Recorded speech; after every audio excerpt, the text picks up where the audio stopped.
I've opened up a place that I don't have messaging service used, and most of these charts are just no data, no data. But there's one of the charts on this new observability dashboard that is game server subscribed, and it should be the count of servers that subscribe to at least one messaging service topic. And for some reason, there's data on that, even though I don't subscribe to any. And it sort of fluctuates around 0, but then dips negative. And so I'm like, the most recent one I got was -4. I had -4 game servers subscribed to messaging service topics. So I'm not quite sure what that one's about.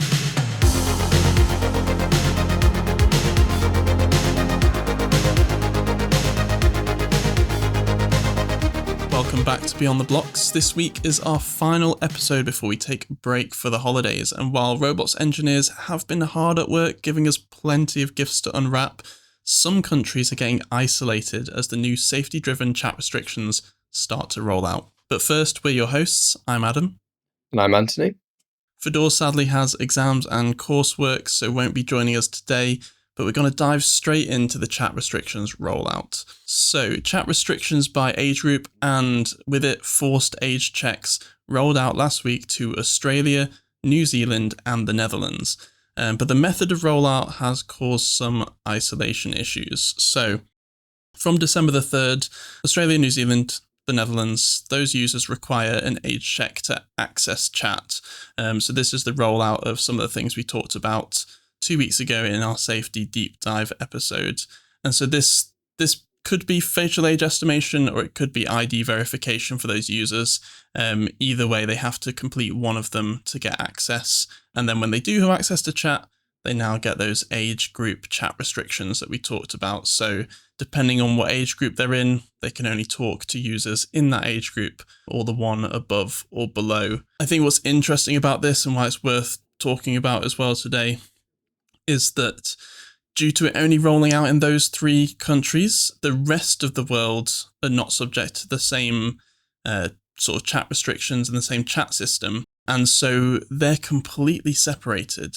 Users in Australia, New Zealand, and the Netherlands, even once they've done the age estimation and they can chat, they can't talk to anyone outside of those 3 countries. So as if it wasn't already isolating enough to be chucked into an age group and only chatting to those sorts of people, you can now only chat to people in those age groups in those 3 countries, making quite a quiet experience for a lot of those people. This is probably just not ideal for developers, not ideal for moderators. I did see a lot of posts on like X and Reddit where moderators of games basically have nothing to do, because if they're like 21 plus and they can only see like 18 plus messages and they're in one of these countries, there's just nothing to moderate. They literally see nothing in the text chat.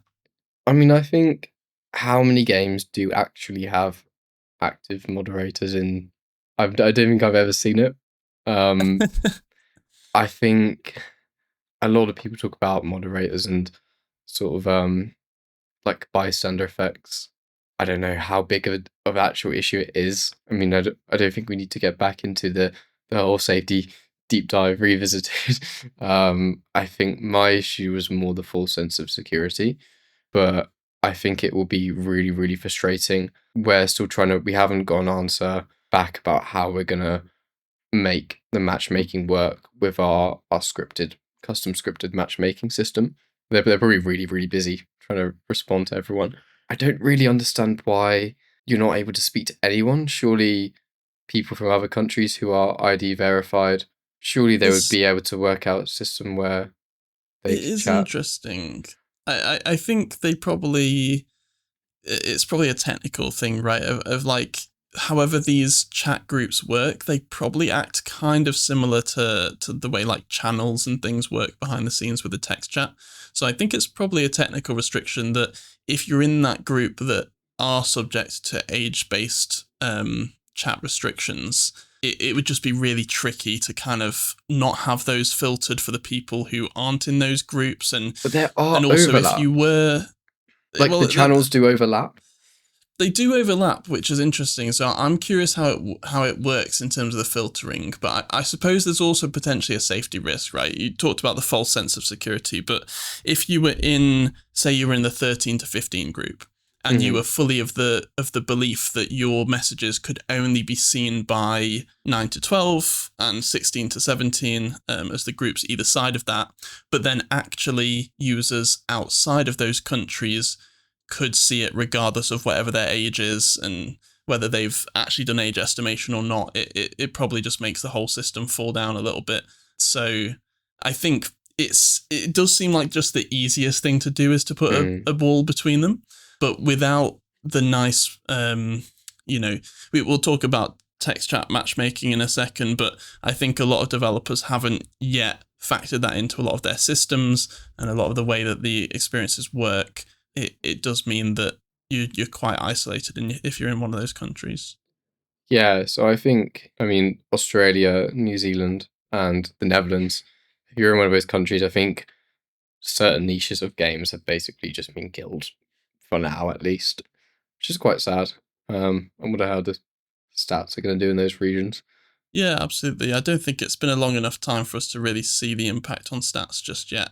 But I am curious to see what it does, particularly to the types of games that we talked about in our deep dive that would be most affected, role-playing games in particular. But yeah, one of the things that maybe is a slight mitigation is this text chat matchmaking. So we talked about this again briefly in the deep dive, that there was going to be a signal coming to matchmaking that would let you prioritize putting people in the same server if they can chat to each other. That has now rolled out. So we've got the text chat signal, and this signal takes into account whether users have chat enabled, whether they've completed age checks, which will enable the chat for them, and whether you're in similar age groups. So again, sort of if I'm in the 13 to 15 age group and a lot of people in the server that I might get put into are in the same age group and can chat to me, then I'm more likely to be put in that one, and less likely to be put in a server that has people way outside your age group or don't have chat enabled. So this is good. It does increase the likelihood that you can chat to people. I think it does take into account the whole Australia, New Zealand, Netherlands sort of problem as well. So are we going to have servers full of Australians, New Zealanders, and the people from the Netherlands? I mean, hopefully that would be better than them being in servers with people they couldn't talk to, but it would be kind of interesting as well. I don't Absolutely, yeah. So they have changed the default matchmaking weights as part of this rollout. So text chat has been added in and is now a weight of 3. And all of these weights, we did talk about custom matchmaking in a previous episode as well, but essentially you've got all these weights of all these different signals, and those factor into how likely it is that you'll get put in a server, and the winning score is the server you get put in. So text chat has a weight of 3, which is quite high compared to the pre-existing signals. Language has now been bumped up. The default was 1, it's now 2, and connections has been bumped up from 10 to 15. So connections or your friends has always been like one of the biggest factors as to which server you'll end up with. You'll see that most of the time if you join a game and a friend is in there, you'll end up in their server. But it's interesting that they've put even more weight on that now as well, which is interesting because you might not be able to chat to your friends after some of this update. So we'll just have to see how that plays in. Yeah, so is that just connections or is that trusted connections? Just is there a connections. separate one? Just connections. I don't believe there's a separate one for trusted connections. So it just treats all connections equally in terms of that matchmaking. So in theory, if you had 2 friends in one server, 2 friends in another server, doesn't matter whether they're trusted or not. Both of those will end up with a similar weighting for that particular one. And the thing that kind of annoys me about this is now that, yes, it's good that there's weight on whether you can chat, but it sort of takes away the freedom that we have because we have to prioritize people being able to chat to each other. Now we have less freedom to put people together. Maybe they have they have the same level or, same skill level, same amount of experience in the game. I think now we have less freedom. So it's sort of, yes, it's a good use of the feature, but also it's kind of taking away the usefulness of the feature at the same time. It's like it's not that as beneficial as to us to customize matchmaking anymore because, well, if we add our extra stuff, then we're taking away from the text chat optimization stuff. Yeah, it is tricky to kind of reason about how all of these weights work out. And when you're editing this, you can kind of preview what it might look like, and you can tweak some values and see, if you do have your custom signal for your levels, you could put in a test and see, well, if they're level 10 and other people in this server are level 10, but they're in completely different chat groups, how does that affect the weighting, and which server would get picked? So you can sort of play around with it, and you can run A/B tests like experiments based on the matchmaking signals as well. But also, this is rapidly changing as it rolls out to more countries, as they're tweaking the accuracy of the age estimation. I'm not sure how useful the experiments are if you ran it today. So we'll just have to see, I think. But I did just bring up what all the default weights are, just to sort of show you where friends, text, chat, and language now fall. So occupancy is a weight of 2, so that's equal with language. So language and occupancy are now considered equally. Age, interestingly, has one of the lowest weights at 1, but maybe text chat is now a bit of a proxy for age at this point. Latency is 3, so latency and text chat are both going to be considered equally with this change, which is quite interesting. Friends or connections, like I say, it was 10, it's now 15, so that's considered 5 times greater than whether or not you can chat to someone. Device type by default is 0, so mobile, tablet, console, desktop, all considered equal. It's only if you have a game where that matters, where you might want to factor that in. Voice chat is 1, so that's considered kind of equal to age. It's about half as about a third as impactful as text chat, I think, just because not that many people voice chat. And then play history is a 2, so that's equivalent to like occupancy and language as well. So whether or not people in that server have played similar games to you before. Out of those numbers, text chat is now one of the highest, and friends is by far the highest. I guess kind of the thinking might be that most of the time you're going to be able to chat to your connections. They're going to be people, I mean, at least in the future, I mean, maybe not now, but in the future, because you can only chat to people in your own age group, you're going to make connections who are in your own age group, or maybe they might be people you know in real life. So as the idea is, maybe if there are less conversations, maybe they can compensate it for having maybe higher quality conversations, or maybe if you're with your friends more, you're going to be chatting more, even though there's less people to chat with. Yeah, I think that's true. I think also in certain circles, your friends, you probably have ways to chat to them outside of Roblox. Like you probably have them on Discord, or you know them in real life. You've got their number, you talk to them, maybe you're FaceTiming them or whatever while you're playing games. There's probably other ways, and I do think it would be very annoying if I was prioritized being able to chat to people over just being in the server that my friends are. So it probably is right. I don't know how much experimentation has gone into those defaults, but as we say, you can tweak them for your particular game if it matters. Okay, our next topic is some changes that have been made to groups. So slightly controversially is the new member list option, the new private member list option. So groups can now be configured so that their member list is only visible to people who are also members of that group.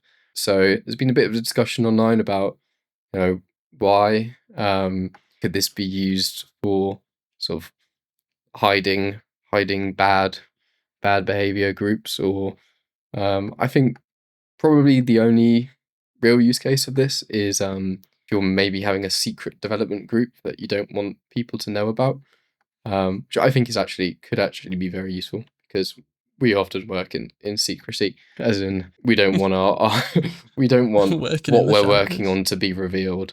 Yeah. We don't want to ruin the hype. We want it to get out in a very specific order and timing.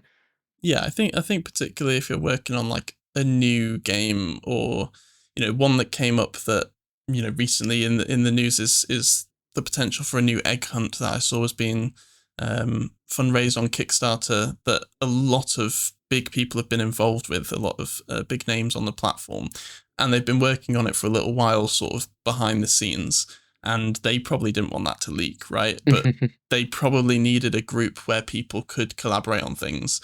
Previously, the only way around that would be to like create alt accounts and have a really nondescript group that no one knows what it means and work there. I guess this way you could have the group that eventually turns into the real one that you do make public.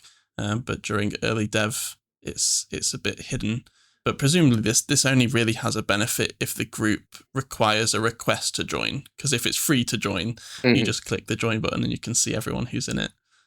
So it's probably for those private groups, definitely. There have been some other changes for group owners too.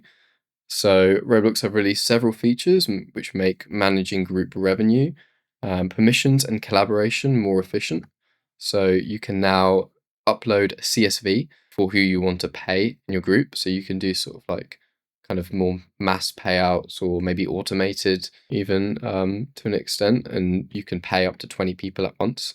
So I guess that's there to kind of stop groups where you might be doing some dubious things and paying out thousands of people. And that's quite interesting for, if you have collaborators that are paid maybe a percentage based on like how much they've contributed, or people are being paid if you'll hourly, calculate like things yourself, you can imagine having a system where their timesheets are going into whatever accounting software, timesheet software, being able to just upload that as a CSV and not have to handwrite 20 payouts is pretty neat. A big time saving feature. Yeah, definitely. And there's a new safer and cleaner payout workflow. So there's now a new warning if you are paying someone new, and recently paid collaborators will automatically show up and showing how much and when they were paid.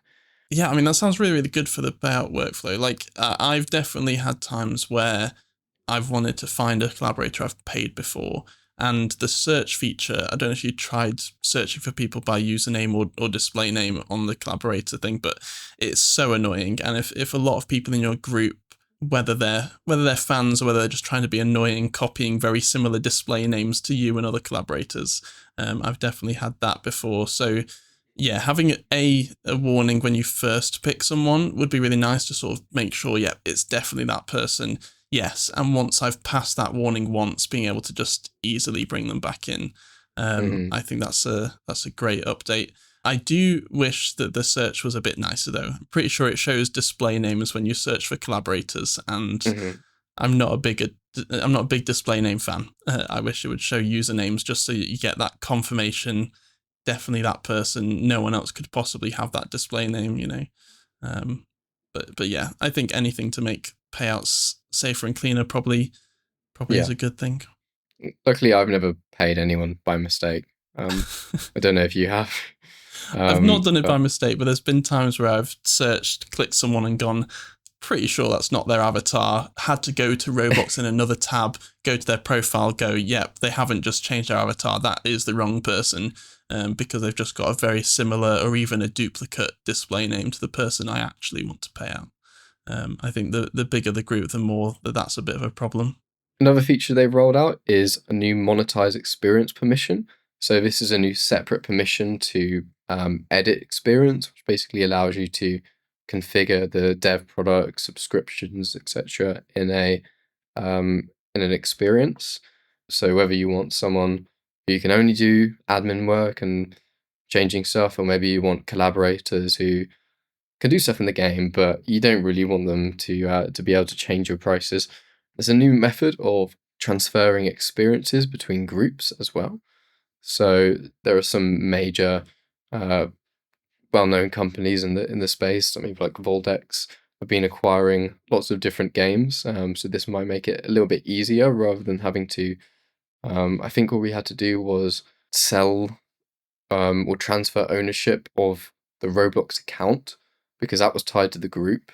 So this way you can just literally just transfer a game rather than having to have a complicated thing where you're selling your Roblox account, which may have, I mean, you can technically still use it, but legally your Roblox account now belongs to the company, which some people might not be comfortable with. Yeah, I think technically you could transfer ownership of the group as well, which was always a bit of a bit of a tricky thing to do.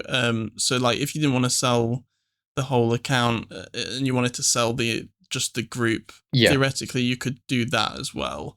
But I think the problem with either is just that you're potentially, unless you've thought about this in advance and scoped your account or scoped the group specifically to that one game you're making, you might have 3 or 4 games on a group and you're only wanting to sell one. And I think that's what this really opens the door for. Yeah. So it's quite helpful for if you've got a few projects on the go and you don't want to give all of them up. And there are some more improvements coming next, such as simplifying how groups and communities interact and enabling collaboration between groups, which we don't have much information about, but sounds exciting.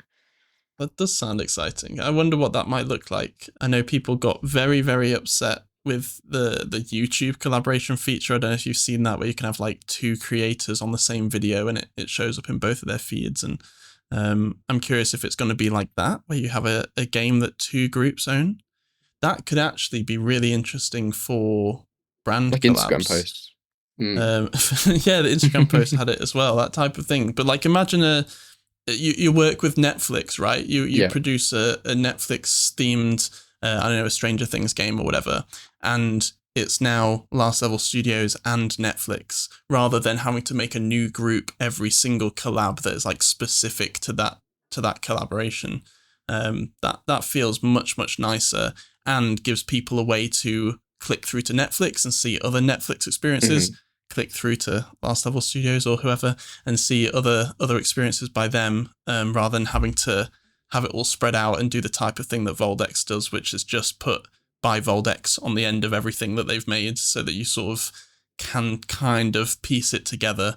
But there's no one central place on Roblox where you can just see everything by them. Okay, it's now time for the trivia section. So last week's trivia was, what was the most popular Roblox concert experience and how many players attended?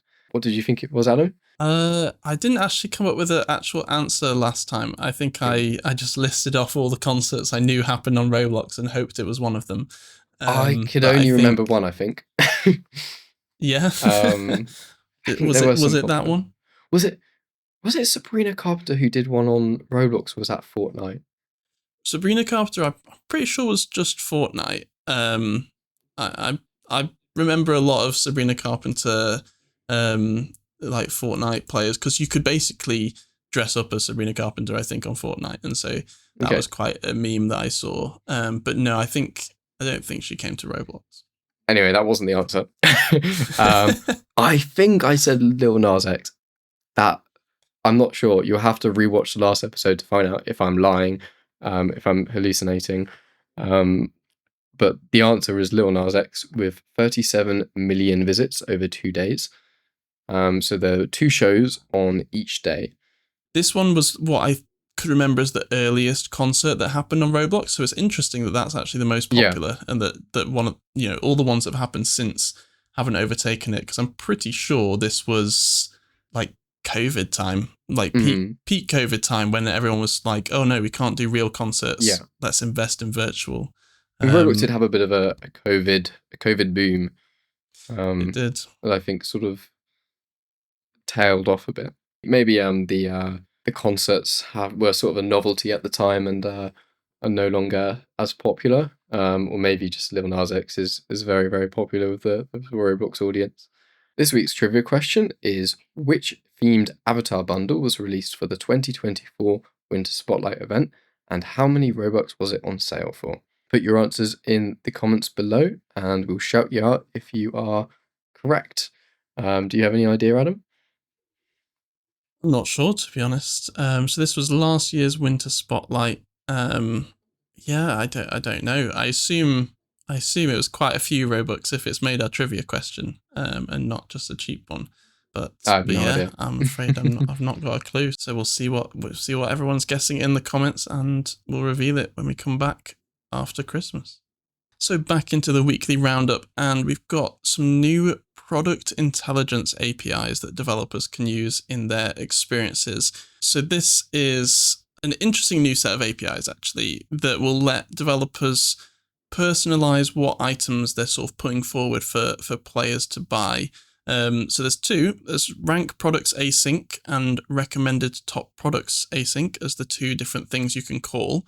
And one of those, the rank products one, takes a list of products that you'd like to sell and returns them to the developer in a personalized order for the specific player that they're asking for. So if I had a bunch of, boosts that I wanted to sell to you at the end of a round or at the start of a round, and I called this API and said, here's the 5 boosts that I've got on offer. I'm trying to sell them to Anthony. Which one is he most likely to buy? And it will come back 1, 2, 3, 4, 5. This is the order you should present them. And the first of those will be your most likely one to buy based on your history of how much Robux you've been spending and how much you spend in this experience, but also other experiences as well.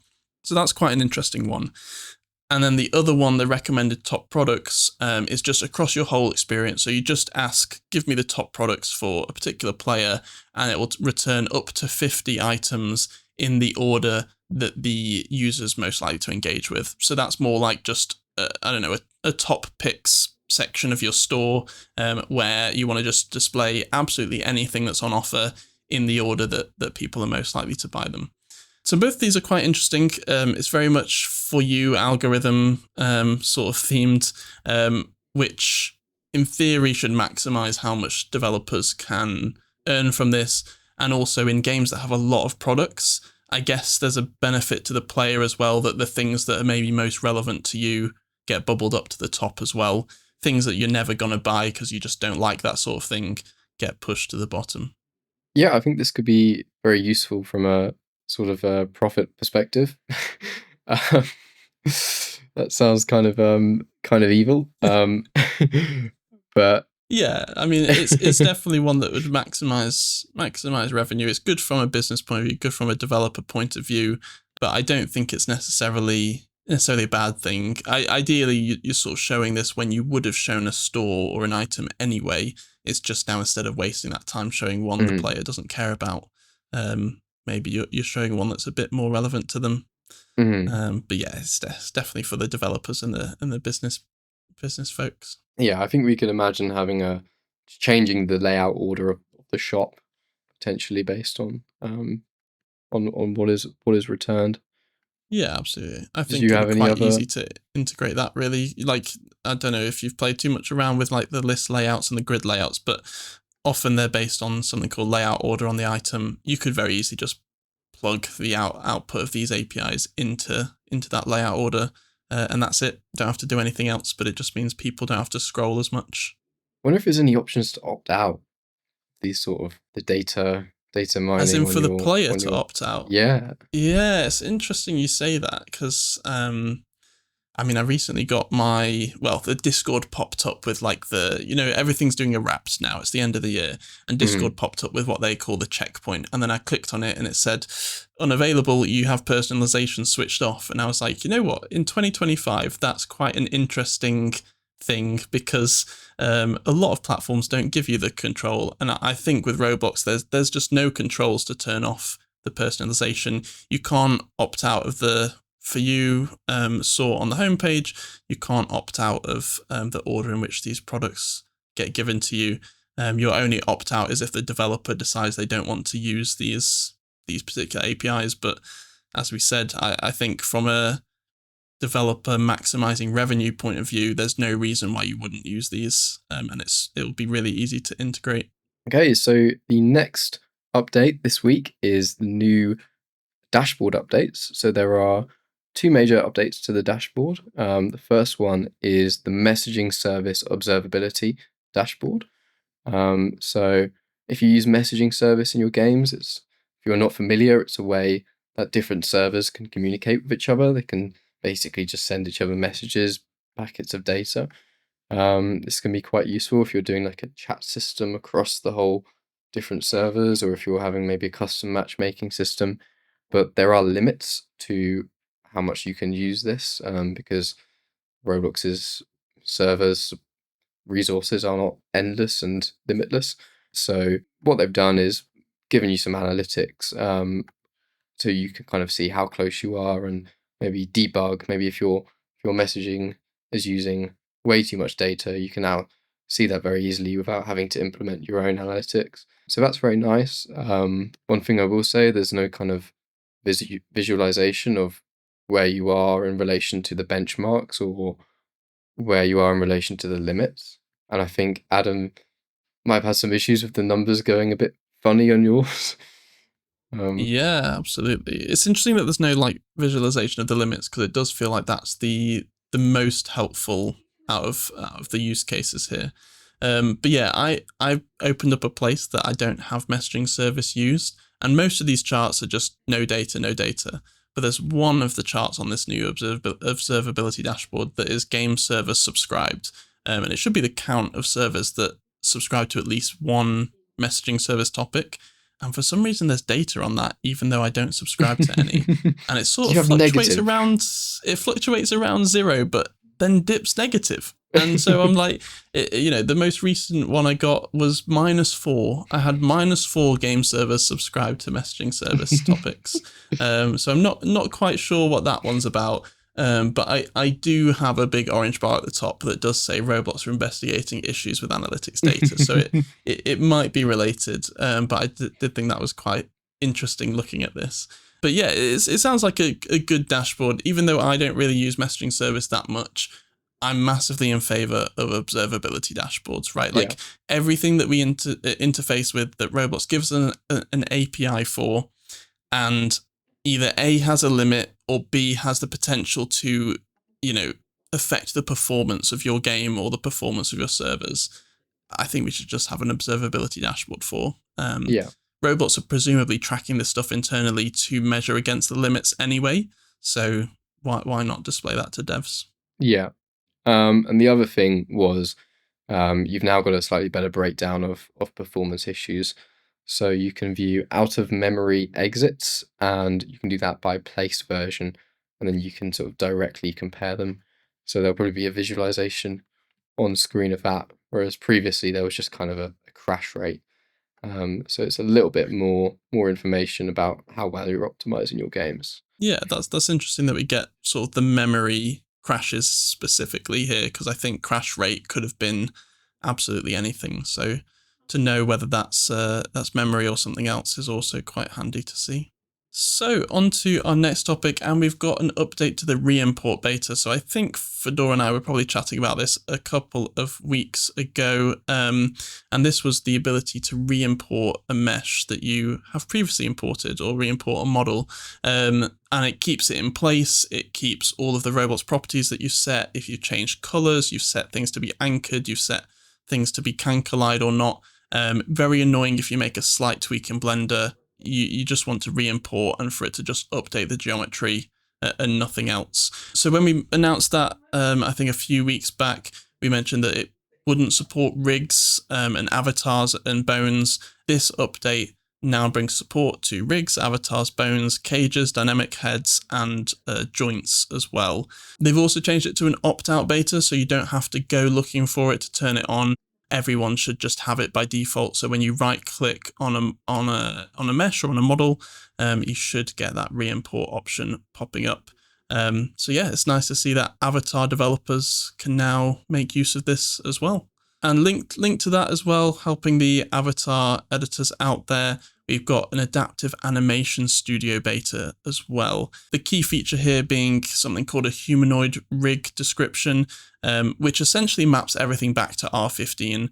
So this will apply to R6 and map that to R15, and it'll also apply to all of your custom humanoid rigs that will kind of map to R15. And this just means you've got a unified animation, so custom humanoids can use R15 animations automatically. So yeah, powered by a new faster retargeting system, so should support some quite complicated avatars in the future. Our final topic today is StudioTestService, which is a new studio service that lets plugin developers automate and customize how games are playtested inside Studio.